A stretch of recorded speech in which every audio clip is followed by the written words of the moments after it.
The stillness of the autumn night shattered as Apollo, a majestic 16-year-old bay horse, pushed against the stable gate. His actions were uncharacteristic, almost urgent, and the wooden latch, which had held firm for years, gave way under his relentless pressure. Breathing in the crisp night air, Apollo stood still, his flaring nostrils and twitching ears attuned to something far beyond human perception. In a small cottage nearby, Rose Bennett, a 72-year-old caretaker with decades of experience, woke abruptly. Her connection to the animals under her care ran deep, and something in the silence felt wrong. Pulling on her slippers, she peered out of her frosted window and saw Apollo pacing the field. His usual calm demeanor was replaced by an unusual restlessness. "Apollo," she whispered, her voice laced with worry. But the horse didn't turn. His eyes, dark and focused, remained fixed on the distant glow of the city skyline.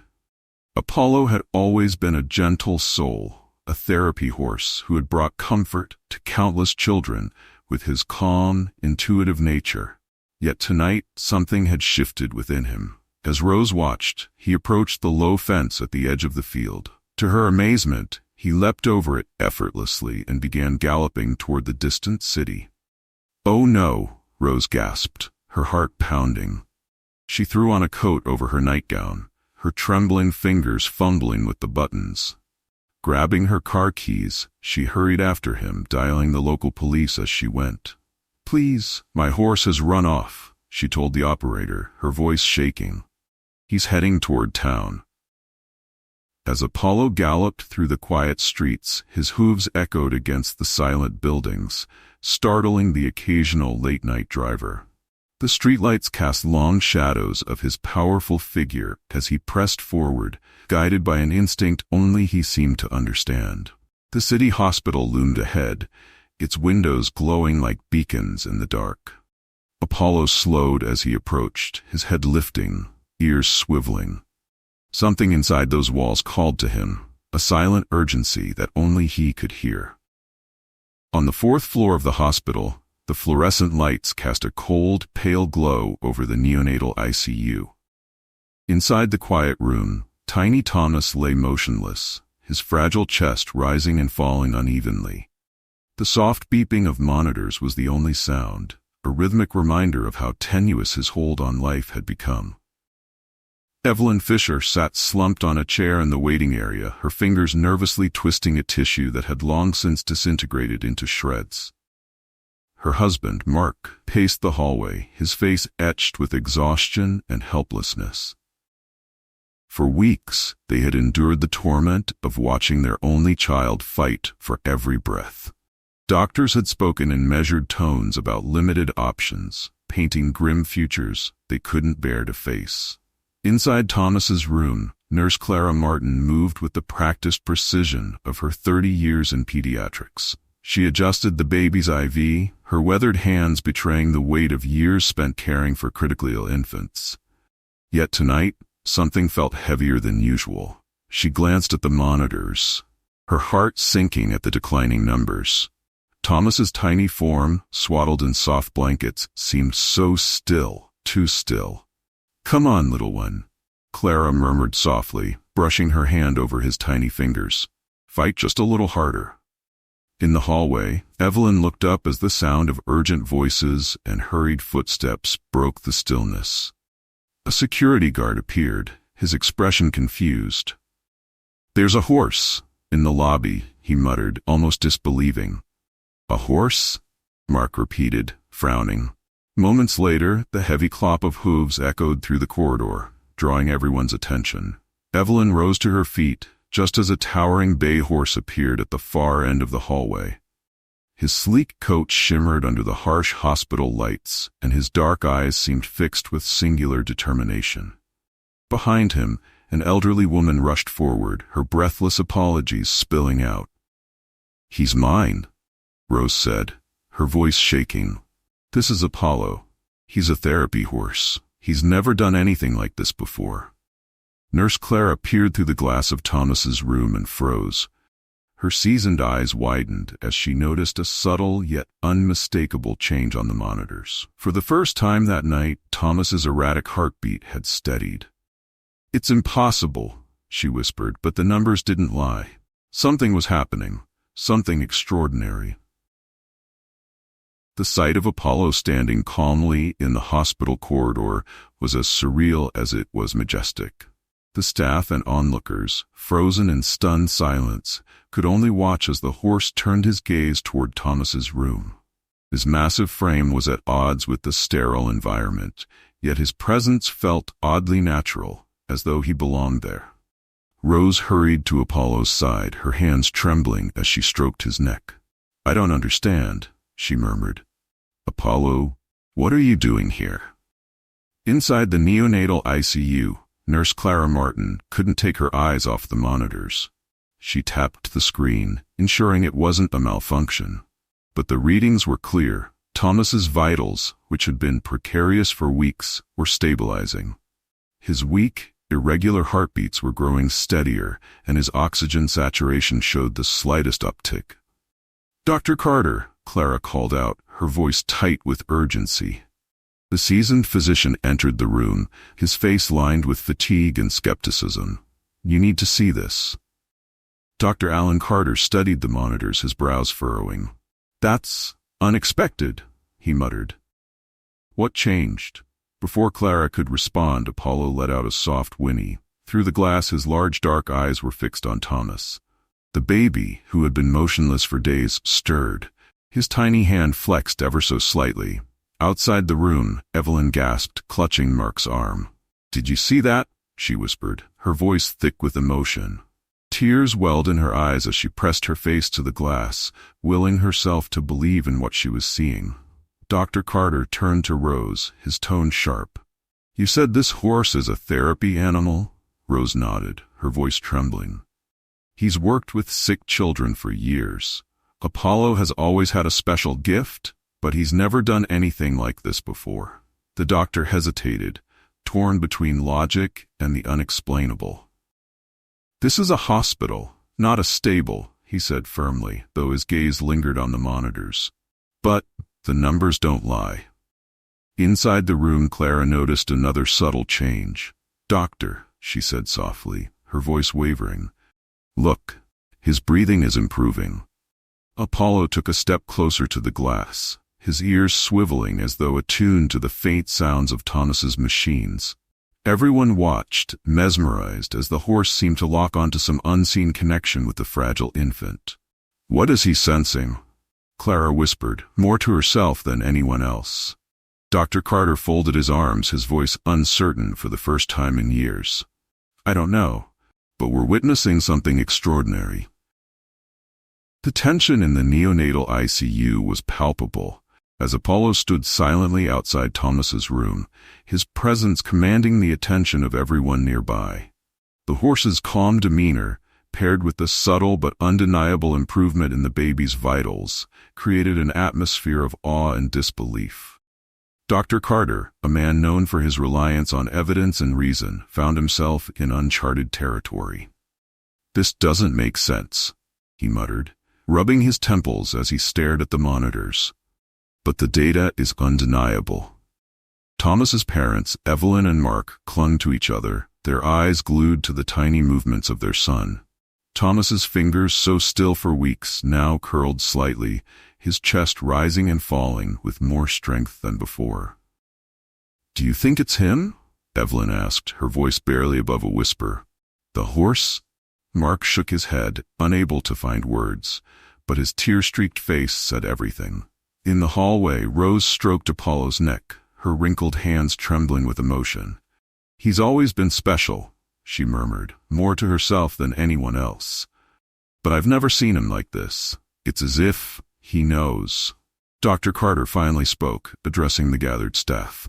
"We'll allow this to continue for now. Clara, monitor Thomas's vitals closely. If there's any sign of distress—" "There won't be," Rose interrupted softly, her voice filled with quiet conviction. Nurse Clara nodded, her experienced hands already recording the latest changes. Every reading confirmed what they could all see with their own eyes.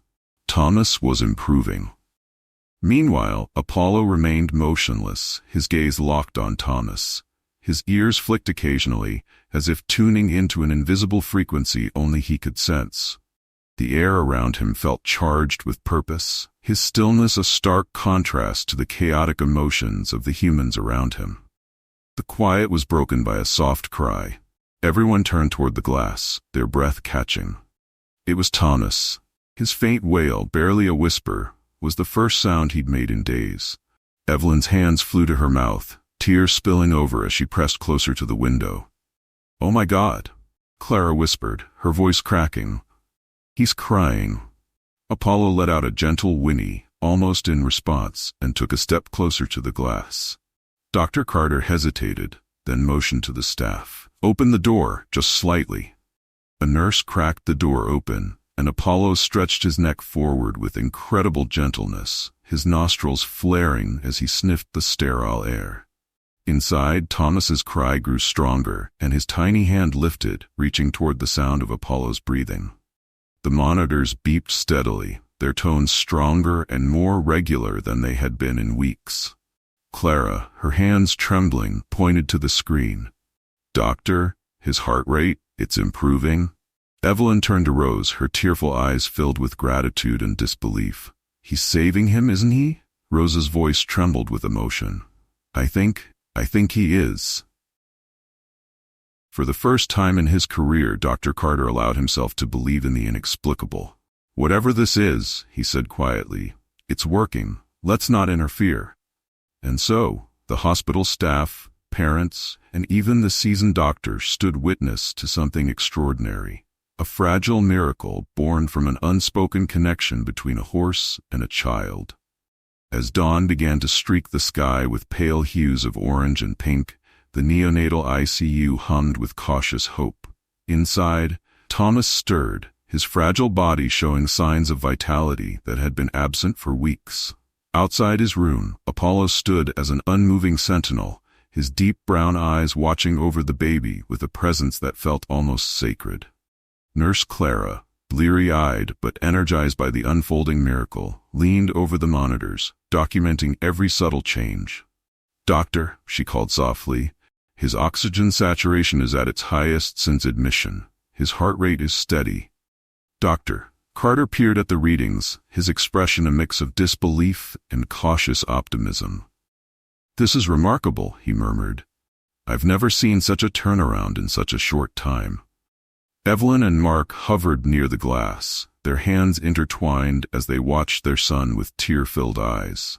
Thomas's tiny fingers flexed again, stronger this time, and his head turned slightly toward the sound of Apollo's gentle breaths.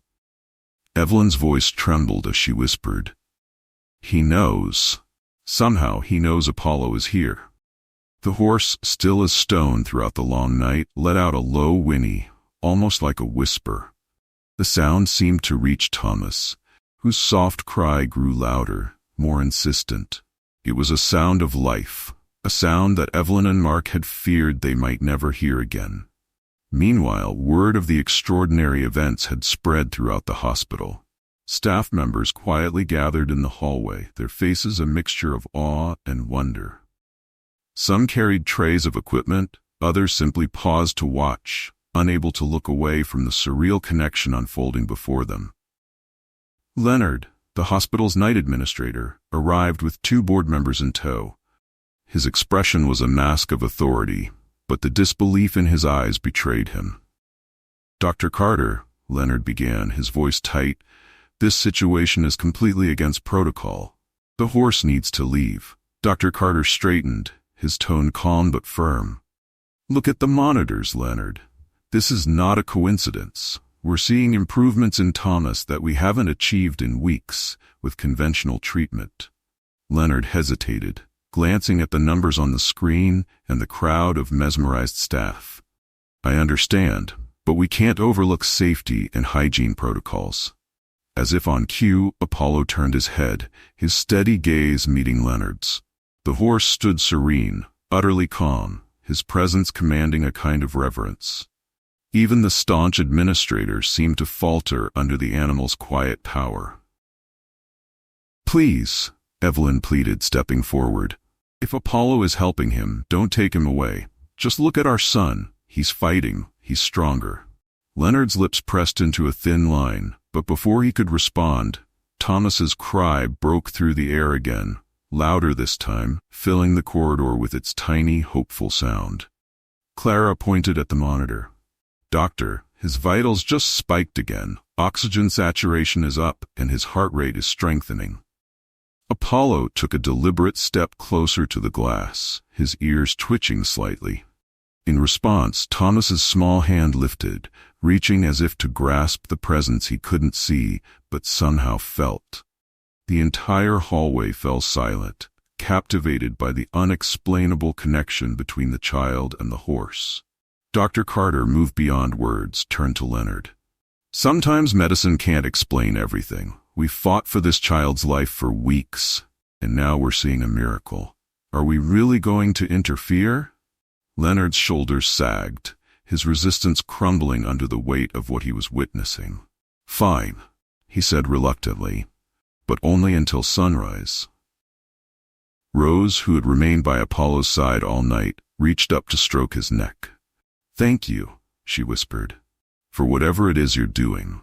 As the first rays of sunlight filtered through the hospital windows, Thomas opened his eyes fully for the first time in weeks. The baby's cries grew stronger, his tiny movements more pronounced. Evelyn and Mark wept openly, holding each other as they witnessed their son's transformation. Apollo, still calm and composed, let out another soft whinny, a sound that seemed to carry not just relief, but triumph. In the golden light of dawn, hope was no longer a distant dream but a tangible presence, carried on the steady rhythm of a horse's heartbeat and the fragile breaths of a child on the mend. A week had passed since that extraordinary night in the neonatal ICU, a night that would forever remain etched in the hearts of everyone who witnessed it. Thomas, once frail and unresponsive, now lay in his crib with rosy cheeks and bright, curious eyes. His tiny hands waved in the air as if reaching for something unseen, and his cries, strong and vibrant, echoed through the pediatric wing. Apollo, the horse who had defied logic and protocol, had become a daily visitor at the hospital. After much debate, the board approved a special program allowing him to visit Thomas under strict guidelines. Every afternoon, Rose guided Apollo into a designated area set up for him to interact with the baby. It was a sight that brought hope not only to the Fishers but also to the entire hospital staff. Evelyn and Mark stood by Thomas's crib, their hands resting on the rail as they watched their son. He's like a different baby, Evelyn said, her voice filled with wonder. It's as if Apollo gave him the strength to fight. Mark nodded, his throat tight with emotion. He saved him, he whispered, in a way none of us ever could. The pediatric staff, led by Dr. Carter, had meticulously documented Thomas's progress. Charts and graphs told the story of a miraculous recovery that defied medical explanation. Clara, who had been at Thomas's side from the beginning, presented her findings at a staff meeting. Every time Apollo is near, Thomas's vitals improve. His oxygen levels stabilize, his heart rate strengthens, and his responses increase. It's undeniable. Dr. Carter, no longer the skeptic he had been, added, "This case has challenged everything I thought I knew about medicine. Sometimes healing doesn't come from machines or medications. Sometimes it comes from connection, pure, inexplicable connection." The media caught wind of the story, and soon reporters began gathering outside the hospital. The tale of the therapy horse who had saved a baby's life spread far and wide, touching hearts around the world. But for the Fishers, it wasn't about the attention. It was about the miracle they had been given, a second chance with their son. On the day of Thomas's discharge, the hospital staff gathered to bid him farewell. Rose stood with Apollo at the entrance, her hand resting on his neck as the Fishers approached with their son. Thomas, now healthy and alert, reached out toward the horse with a tiny, determined hand. Apollo lowered his head, his muzzle gently brushing the baby's outstretched fingers. It was a moment of quiet reverence, a connection that needed no words. Evelyn and Mark wiped away tears as they whispered their gratitude to Rose. "You don't have to thank me," Rose said softly, her voice thick with emotion. "It was Apollo. He knew what your son needed before any of us did." The hospital staff applauded as the Fishers walked out into the crisp autumn air, Thomas cradled safely in Evelyn's arms. Apollo let out a soft whinny, watching them until they disappeared into the distance. Rose stroked his neck, smiling through her tears. "You've done something extraordinary, my friend. Something none of us will ever forget." Back inside, a small plaque had been placed in the hallway outside the neonatal ICU. It read, "To Apollo, whose presence reminded us that healing comes in many forms. Love and connection transcend all logic." For Rose, Apollo, and the Fishers, life would never be the same. What had begun as a quiet, ordinary night had turned into a story of hope, resilience, and the power of unseen bonds. And as the hospital returned to its usual rhythm, one thing remained clear: miracles often come in the most unexpected forms, and sometimes the greatest healers don't wear white coats. They stand on 4 legs, carrying the wisdom of a love that knows no bounds. Don't forget to hit like and subscribe so you won't miss any of our latest videos. If you have any questions or comments, feel free to leave them below. Thank you all for taking the time to watch, and see you in the next video.